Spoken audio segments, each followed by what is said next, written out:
Everyone, good morning.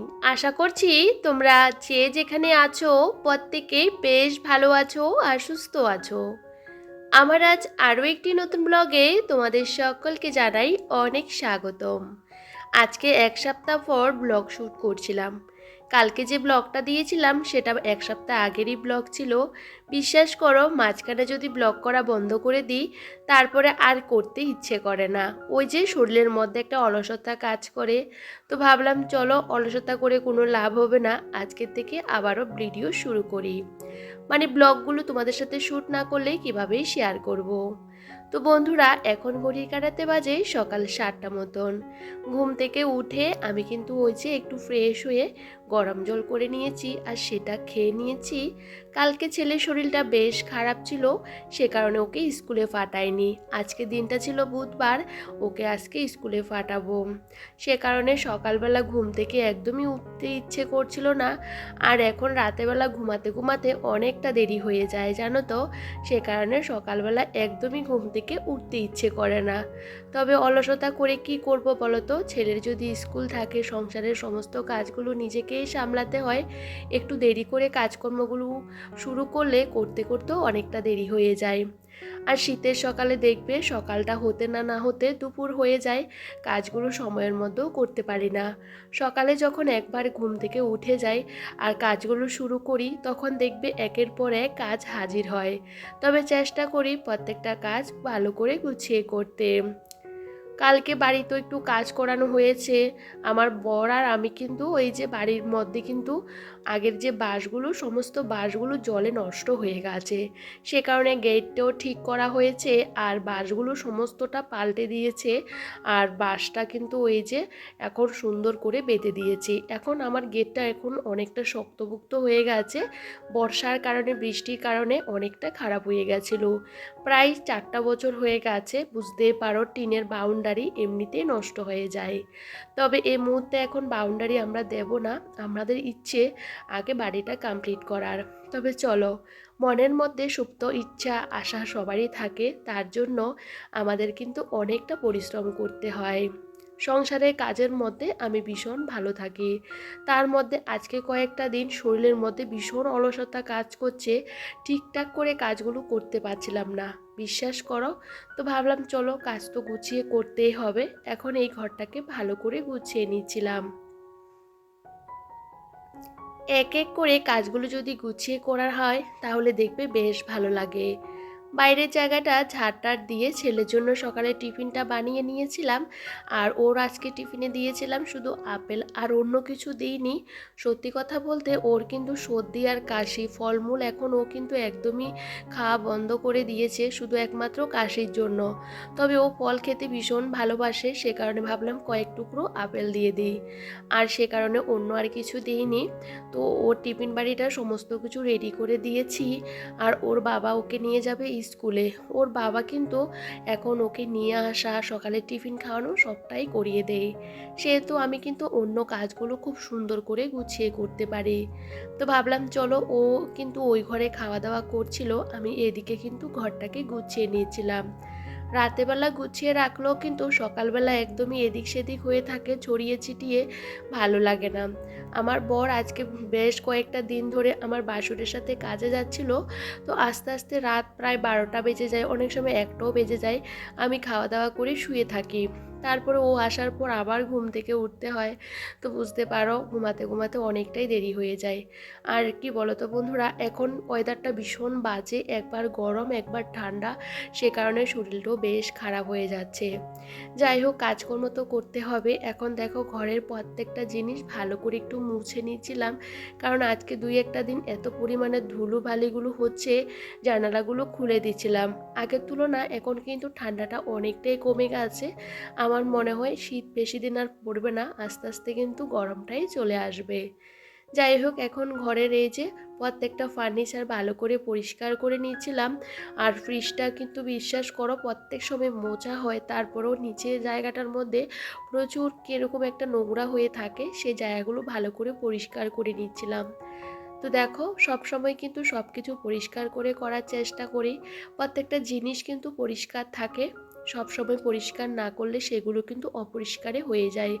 আর একটা জিনিস ভালো রাখার জন্য সেটাকে কিন্তু যত্ন করারও দরকার। আর এদিকে আমি এক এক করে জানালা দরজা সমস্ত কিছু ভালো করে মুছে নিচ্ছিলাম। তো ভাবলাম চলো, এই যে সমস্ত জিনিসগুলো যদি মোছামুছি না করি না, প্রচুর ধুলো পড়ে থাকে। আর চোখের সামনে যে জিনিসগুলো থাকে সেগুলোতে একটু পরিষ্কার করে রাখতে হয়, না হলে দেখবে ভালো লাগে না। আর জানো তো, প্রচুর মশা আমাদের এখানে, এত মশা। রাতেবেলা যখন কয়েল জ্বালিয়ে দিই না, তখন মশাগুলো চারপাশে মরে থাকে। সকালবেলা কিন্তু ভালো করে চারপাশটা ঝাড় দিতে হয়, না হলে কর্নারে কর্নারে মশাগুলো শুয়ে থাকে আর কি। তো দেখো, ভালো করে ঝাড়টার দিয়ে এখন জায়গা চিনি জায়গাতে গুছিয়ে রাখছিলাম। তো চলো, এদিকে ঘরটাও ভালো করে ঝাড় দিয়ে নিই। আর বাইরে কিন্তু রোদ উঠে গেছে, আজকে সকাল থেকে রোদ কিন্তু উঠে গেছে। মনে হচ্ছে আজকে রোদের তেজটা অনেকটা বেশি থাকবে, সে কারণে সকাল থেকে সেরকম ঠান্ডাও পড়ছিল না। তো ভাবলাম চলো ঘরটা আগে গুছিয়ে নিই। প্রত্যেকটা কাজ যদি আমরা গুছিয়ে একবার করে নিই, সে কাজটা কিন্তু বারবার আর করতে হয় না। আমি এই ঘরটা গোছাতে গোছাতে পরিষ্কার করে ঝাড় দিতে দিতে ছেলেকে নিয়ে আমার বর কিন্তু চলে গেছে স্কুলে দিতে। তো আমি কি বলতো, ঘরের জিনিসগুলোকে বাইরে একটু রোদ্দুরে দিয়েছি। আর এদিকে দেখো বিছানাটাও গুছিয়ে নিয়েছিলাম। ভাবি যে চলো ও স্কুল থেকে আস্তে আস্তে ঘর দুয়ারগুলো গুছিয়ে নিই, তারপরে দুজনে একসাথে বসে ওই যে সকালের টিফিনটা খাবো। এখন আমার হাতে অনেকটা সময়ও পাওয়া যায়, কারণ আগে তো ছেলেকে নিয়ে স্কুলে যেতাম আসতাম, অনেকটা সময় কিন্তু আমার ওই দিক দিয়ে চলে যেত। এখন যেহেতু ওই সময়টা আমার বরে করে, আর এর মধ্যে আমি অনেকটা কাজও কিন্তু এগিয়ে নিতে পারি। তারপরে ও তো চলে যাবে দুদিন পর, তারপরে আবার সে আগের রুটিনে আমাকে ফিরে আসতে হবে। তখন আবার দৌড়াদৌড়ি করতে হবে, সমস্ত দিকটা সামলাতে সামলাতে আমিও হাঁপিয়ে যাই। আর বিছানাটা টান টান করে গুছিয়ে নিয়েছি। আমি সবসময় বিছানাটা ভালো করে পরিষ্কার করে গোছাতে ভীষণই পছন্দ করি। আমাদের বিছানাটা যদি দেখবে টান টান গোছানো থাকে, দেখতেও কিন্তু বেশ ভালো লাগে। সবসময় চেষ্টা করি একদমই পরিপাটিভাবে গুছিয়ে রাখতে। যেখানে আমার ভালো লাগে, সবসময় শান্তির জায়গা যেখানে আমরা ঘুমাই, সেই জায়গাটা যতটা পরিষ্কার করে থাকবে ততটাই কিন্তু বেশ ভালো লাগে। সোফাটাও ভালো করে গুছিয়ে নিয়েছি। এখন ঘরের এই যে জিনিসপত্রগুলোকে একটু আলতো হাতে মুছে নেব, তারপরে জায়গার জিনিসগুলো জায়গাতে রেখে দেব। প্রত্যেকদিন ভাবি এই জিনিসগুলো মোছামুছি করব না, কিন্তু আমাকে না রোজ দিনই মুছতে হয়। যখনই ঘরটা ভালো করে পরিষ্কার পরিচ্ছন্ন করি, কিন্তু এই জায়গাগুলো একটা দিন না মুছলে আমার মনে হয় যে ওই যে কিছু একটা কাজ বাদ রয়ে গেছে। সে কারণে এগুলো আমাকে মোছামুছি করতে হয়। আমি কিন্তু এই ঘরেও প্রত্যেকটা ফার্নিচার ভালো করে মুছে নিয়েছি, তোমাদের সাথে সেগুলো স্কিপ করে দিয়েছি। আসলে রোজ দিন একই ধরনের কাজগুলো দেখাতে তোমাদের কারোরই ভালো লাগে না। আসলে কি বলতো, এই কয়েকটা দিন কিন্তু আমরা বেশ ঘোরাফেরা করেছিলাম, বাইরে গেছিলাম আমার দেওরের সাথেও, কিন্তু বই মেলা এখানে সেখানে কোনো ভিডিও তোমাদের সাথে শেয়ার করিনি। আসলে কি বলতো, আমার ভালো লাগেনি আর কি ভিডিও করতে। আমি মনে করি যে একটু বাইরে গেছি ঘুরতে, একটু ঘোরাফেরা করি, সেরকম ভিডিও করার প্রয়োজনও মনে করিনি।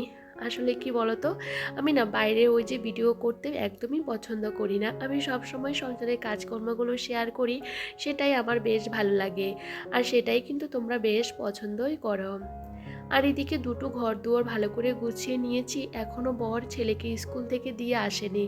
তো বাইরে গিয়ে ফুলের টবগুলোকে ভালো করে ধুয়ে দিয়েছি। বিশ্বাস করো, এত ধুলো পড়ে প্রত্যেক সময় কিন্তু আমি বাইরে গিয়ে এগুলোকে ধুয়ে দিই। তো যাই হোক, ভাবলাম বর আস্তে আস্তে সকালের টিফিনটাও বানিয়ে নিই, কারণ ও যখন আসবে ওকে তাড়াতাড়ি দিয়ে দিতে পারবো। আজকে বেশ কয়েকটা দিন ও সকাল সকাল বেরোচ্ছিল আমার বাসুরের সাথে, তো সে কারণে আমার রান্নাটাও বসাতে হবে। সে কারণে আগে ঘর দুয়ারগুলো পরিষ্কার করে একবারেই চলে এসেছি রান্নাঘরে।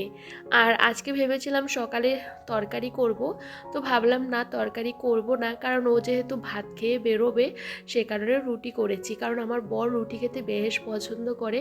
সাথে দুটো ননেল গুড়ের রসগোল্লা আর কলা দিয়ে দিয়েছি।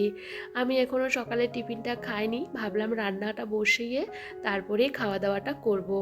কারণ হাতে একদমই সময় নেই, সকাল থেকে ভীষণ তাড়াহুড়ো করে কাজকর্মগুলো কাজগুলো করতে হয়, যেহেতু ও বেরোবে, বাড়ির থেকে না খেয়ে বেরোলেও না আমার ভালো লাগে না। সেই জন্য এই যে পেঁয়াজকলি, আলু, গাজর একসাথে কেটে নিয়েছি। আর জানো তো বাজারের পেঁয়াজকলিগুলো এত মোটা মোটা, ভাজি করতে গেলেও না অনেকটা সময় লাগে। আমার বাড়িতেও পেঁয়াজকলি আছে, সেগুলো একদমই নরম, আর ভাজি করলে না ভীষণ টেস্ট লাগে, খেতেও বেশ ভালো লাগে। আর এগুলো ভীষণ মোটা মোটা, একদমই গলতে চায় না, কীরকম একটা হয়ে থাকে। তো দেখো একদমই গ্যাসটা কমিয়ে দিয়েছি, আর এটাকে ঢাকা দিয়ে দিয়ে আমি ভাজিটা করে নেব। এদিকে রান্না করতে করতে আমি কিন্তু খাবারটাও খেয়ে নিয়েছি। আর সমস্ত কাটাকুটিগুলো আমার আগে থাকতেই রেডি করা ছিল, সেই কারণে কোনো রকম অসুবিধা হয়নি। আর আজকে 2-1 দিন আগে আমি রান্না করেছিলাম লাউর শাক, লাউর ডাঁটা। সে শাকটা আমি রেখে দিয়েছিলাম। আসলে লাউ পাতার শাক আর বাটা এগুলো খেতে আমার বেশ ভালো লাগে। তো এভাবে একটু তেলের মধ্যে সমস্ত কিছু দিয়ে ভেজে নিয়েছি, আর এটা মিক্সিতে পেস্ট করে আবারও একটু পেঁয়াজ লঙ্কা দিয়ে ভেজে নেব তেলের মধ্যে। এটা খেতে এতটা ভালো লাগে কি বলবো। প্রথমে একটু তেল দিয়ে এটাকে সমস্ত কিছু দিয়ে ভেজে এই যে মিক্সারে পেস্ট করে নিয়েছি, তারপরে কড়াইতে এটাকে নাড়িয়ে নেব। তো ভাবলাম একটু পরে ওটাকে নাড়াবো, আগে তরকারিটা রান্না করে নিই। আর একটা কড়াইতে এটাকে নেড়ে নেব। আসলে দুটো কড়াইতে রান্না করলে না তাড়াতাড়ি হয়ে যায়। আর কি বলতো, এটাও অনেক দিন আগে নেওয়া আসা হয়েছিল কাঁঠাল আর কি। তো সে কাঁঠালের তরকারিও আজকে রান্না করছি। আর কাঁঠালটা তো বেশি একটা ভালো না। আসলে এখন তো নতুন নতুন কাঁঠাল বেরিয়েছে, সেই কাঁঠালগুলো বেশি একটা বড় না হলে না রান্না করলেও কিন্তু টেস্ট পাওয়া যায় না। অনেকক্ষণ ধরে আমাকে সেদ্ধ করতে হয়েছে। তবে আমার বর এই তরকারিটার খেতে পারেনি, ও কিন্তু ওই যে ভাজি আর যে একটা বাটা করেছিলাম সে তরকারি দিয়ে ও খেয়ে দিয়ে বেরিয়ে গেছে অনেকক্ষণ আগে। তো আমার রান্না হতে হতে আমি কিন্তু অনেক কাজকর্ম সেরে নিয়েছি, আর এখন রান্নাঘরটাকেও পরিষ্কার করব। বিশ্বাস করো টিনের রান্নাঘর এতটা নোংরা হয় কি বলবো। আর কিছু কিছু কন্টেনার আমার খালি হয়ে গেছে, সেগুলো আমি রিফিল করে নিচ্ছিলাম। খালি খালি কন্টেনারগুলো পড়ে থাকতে দেখলেও না ভালো লাগে না। তো চলো এগুলো সমস্তটা রিফিল করে সমস্ত কৌটো কাটাগুলোকে ভালো করে মুছে পরিষ্কার করে জায়গাতেও রেখে দেব। আমার বর ও কিন্তু ছেলেকে নিয়ে এসে আর 1 সেকেন্ডও বাড়িতে দাঁড়ায়নি, ও কিন্তু বেরিয়ে গেছে। তো ভাবলাম চলো এখন এই যে রান্নাঘরটাকে পরিষ্কার করতে আমার বেশ খানিকটা সময় লাগবে। আমার টিনের রান্নাঘরে বেশি একটা জিনিসপত্র রাখি না, যেটুকু প্রয়োজন সেটুকুই রাখি। আর এটা যেহেতু উপর থেকে একদমই ফাঁকা, চারপাশে ফাঁকা ফাঁকা রয়েছে, সে কারণে প্রচুর ধুলো ঢুকে। সে কারণে আমাকে কিন্তু 2 দিন ছাড়া ছাড়া রান্নাঘরটা পরিষ্কার করতে হয়। আমার রান্নাঘরে দামি কোনো ফার্নিচার নেই, যেটুকু আছে সবটা আমি সাজিয়ে গুছিয়ে রাখতে ভীষণই পছন্দ করি। কৌটো কাঁটাগুলো একটু ময়লা ধুলো পড়লে না আমার হাত দিতে একদমই ইচ্ছে করে না। সে কারণে 2 দিন ছাড়া সমস্ত কৌটো কাঁটাগুলোকে ভালো করে পরিষ্কার করে গুছিয়ে রাখি। জানো তো রান্নাঘর যেরকমই হোক না কেন সেখানে লক্ষ্মীর বাস, আর সেই জায়গাটা যেরকম হোক, ভাঙা হোক আর যেরকমই হোক না কেন, একটু গুছিয়ে রাখলে দেখতেও কিন্তু বেশ ভালো লাগে। আমার সংসারে যেটুকু জিনিসপত্র আছে সবটা তোমাদের সাথে শেয়ার করি, আর এই যে সমস্ত কাজগুলো শেয়ার করতে আমার বেশ ভালো লাগে। আর এই যে এটা গুছিয়ে নিয়েছি, আসলে এই জায়গাটা আমার গোছাতে অনেকটা সময় লেগেছে। সমস্ত কিছু নিয়ে বাইরে র্যাকগুলো মুছেছি, পরিষ্কার করেছি। প্লাস্টিকগুলো কিন্তু ভালো করে ঘষে ঘষে পরিষ্কার করেছিলাম সাবান দিয়ে, স্কচব্রাইট দিয়ে। সে সমস্ত জিনিসগুলো তোমাদের সাথে শেয়ার করিনি। আসলে এই সমস্ত জিনিসগুলো শেয়ার করতে গেলে ভিডিওটা অনেকটাই লং হয়ে যাবে। যাই হোক, ওই পাশে যেটুকু জিনিস রাখার দরকার ওইটুকু রেখেছি। আমি রান্না করে বেশি একটা জিনিস রাখি না, সমস্ত জিনিসপত্র আমার খাটের বক্সের মধ্যে জমিয়ে রেখেছি। কারণ আমার যেহেতু একা সংসার, সেরকম জিনিসপত্র দরকার হয় না। তবে আমার ছোট্ট সংসারে আমি টুকটুক করে অনেক জিনিসই কিন্তু করেছি। আর এই যে রান্নাঘরটাকে সুন্দর করে গুছিয়ে নিয়েছি, আর সবসময় পরিষ্কার করে গুছিয়ে রাখতে আমি ভীষণই ভালোবাসি। আর এদিকে রান্নাঘরটা গুছিয়ে চলে এসেছি। ভাবলাম চলো ঘর দুয়ারগুলো মুছে নিই। সকালে এখনও ঠাকুর পুজো দেওয়া হয়নি। আসলে কি বলতো, গোপালের সেবাটা ওই যে বরকে দিয়ে দেওয়াই। আর সকালে যে পুজোটা একটু দেরি করে দেওয়ার চেষ্টা করি। অনেক সময় সকালবেলাই দিয়ে দিই, তবে অনেক সময় নানা কাজকর্মের মাঝে সকালবেলা চান পুজোটা করে নিতে পারি না, কারণ সংসারে অনেক কাজকর্ম থাকে। সবটা যেহেতু নিজে একা হাতে করি, আর সমস্ত কাজগুলো গুছিয়েও করতে ভীষণ ভালোবাসি। তো ভাবলাম চলো টুকটুক করে কাজগুলো সেরে নিই। আর এদিকে বাইরের থেকে সমস্ত জামা কাপড় কাঁথা ব্ল্যাঙ্কেট সমস্ত কিছু নিয়ে এসে ঘরটাকে গুছিয়ে নিয়েছি। আসলে বাইরে যে সমস্ত জামা কাপড়গুলো দিয়েছিলাম সকাল সকাল সেগুলো শুকিয়ে গেছে। আজকে বাইরে কিন্তু বেশ ঝলমলে রোদ, মনে হচ্ছে না যে শীতকাল, মনে হচ্ছে গরমকাল, এত রোদ দিয়েছে জানো তো আজকে। এই যে ঘর বারান্দা সমস্ত কিছু মুছে আমি চান করে চলে এসেছি, আর এসে কিন্তু পুজোটা দিয়ে দিচ্ছিলাম, ভাবলাম চলো পুজোটা করে নিই। এদিকে 12:30 বেজে গেছে, সকাল থেকে এক ফোঁটা বসার সময় পাইনি, আর ভাবলাম চলো এখন ছেলেকে খাওয়াবো। ঘরগুলো মুছেছিলাম, পাপোশ আর দিইনি, আর পাপোশ না দিলে না ঘরের মধ্যে একটা ছাপ পড়ে যায়, তো ঘরের সামনে যেটুকু পাপোশ দেওয়ার সেগুলো আমি বরাবরই কিন্তু বাইরে একটু রোদ্দুরে দিই। বাইরে এত সুন্দর রোদ্দুর, ইচ্ছে করছে না বাইরের থেকে জামা কাপড়গুলো নিয়ে আসতে। তবে এই জামা কাপড়গুলো এখনও ভিজে, চান করার পর সমস্ত জামা কাপড়গুলো ছড়িয়ে ছিটিয়ে দিয়েছি। ছেলেকে খাইয়ে দাইয়ে দিয়েছি, এখন বসেছি আমি খেতে। বারান্দার মধ্যে বসে খাওয়া দাওয়া করছি, একা মানুষ, বাইরে বসে বসে খেতে বেশ ভালোই লাগে। তবে চলো দুপুরের খাবারটা দিয়ে আজকে ব্লগটা এখানেই শেষ করছি।